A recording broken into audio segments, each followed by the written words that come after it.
चाहते हैं कि सीखना चाहिए प्रधानमंत्री जी को गांधी परिवार से, जिन्होंने अपने हत्यारों तक को माफ कर दिया है। और एक नाबालिग बच्ची उसके पीछे इतना प्रधानमंत्री जी पीआर में वीडियो बना के भी कह चुके हैं कि वो माफ कर देंगे, लेकिन माफी अभी तक हुई नहीं है। छोटे बच्चों को इस तरीके से प्रताड़ित कर करके परेशान किया जा रहा है, ये लोकतंत्र नहीं है और ये सबसे बड़ी वादा खिलाफी है। और सचेत हो जाना चाहिए सरकार को। एक बार अगर इतना बड़ा आंदोलन हो सकता है तो अगला जो होगा वो बहुत बड़ा होगा। सीजेपी प्रोटेस्ट के दौरान प्रधानमंत्री नरेंद्र मोदी के खिलाफ एक नाबालिग लड़की की कथित आपत्तिजनक टिप्पणी का मामला सामने आया, जिसके बाद उस पर कानूनी कार्रवाई की खबरें आई। इस पूरे मामले ने एक बड़ा सवाल खड़ा कर दिया, क्या एक नाबालिग की गलती को सुधारने का मौका दिया जाना चाहिए या उसे कानून की सख्ती का सामना करना चाहिए। इसी मुद्दे पर समाजवादी पार्टी की सांसद इकरा हसन ने प्रधानमंत्री मोदी से अपील की और कहा कि एक बच्ची की गलती को माफ़ कर देना चाहिए।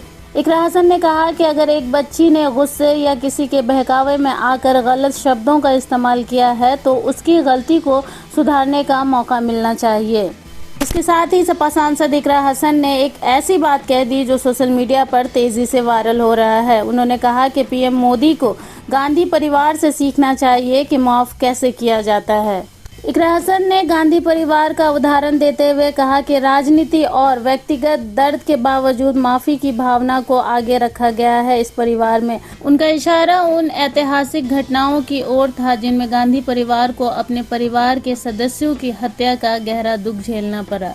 यहाँ दोस्तों, गांधी परिवार ने राजनीति में सिर्फ सत्ता नहीं देखी बल्कि अपनों को खोने का दर्द भी झेला है। पहले 1984 में इंदिरा गांधी की हत्या ने राहुल और प्रियंका के बचपन को गहरे सदमे में डाल दिया। फिर 1991 में राजीव गांधी की हत्या ने इस परिवार से पिता और पति का साथ भी छीन लिया।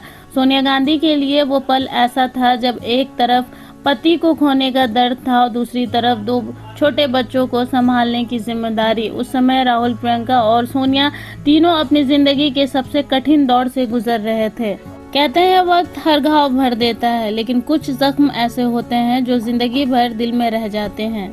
इकरा हसन का सवाल सिर्फ उस बच्ची तक सीमित नहीं था। उन्होंने आंदोलन और उसमें शामिल युवाओं के मुद्दों पर भी सरकार से गंभीरता से बात करने की जरूरत बताई। उनका कहना था कि आंदोलन को सिर्फ दबाने या प्रदर्शनकारियों पर कार्रवाई करने से सवाल खत्म नहीं होंगे। अगर युवाओं के मन में कोई नाराजगी है तो सरकार को उनके बीच जाकर उनकी बात सुननी चाहिए। और यही इस पूरे मामले का सबसे बड़ा सवाल है कि क्या सरकार आंदोलन की आवाज़ को दबाएगी या उस आवाज़ को सुनने की कोशिश करेगी।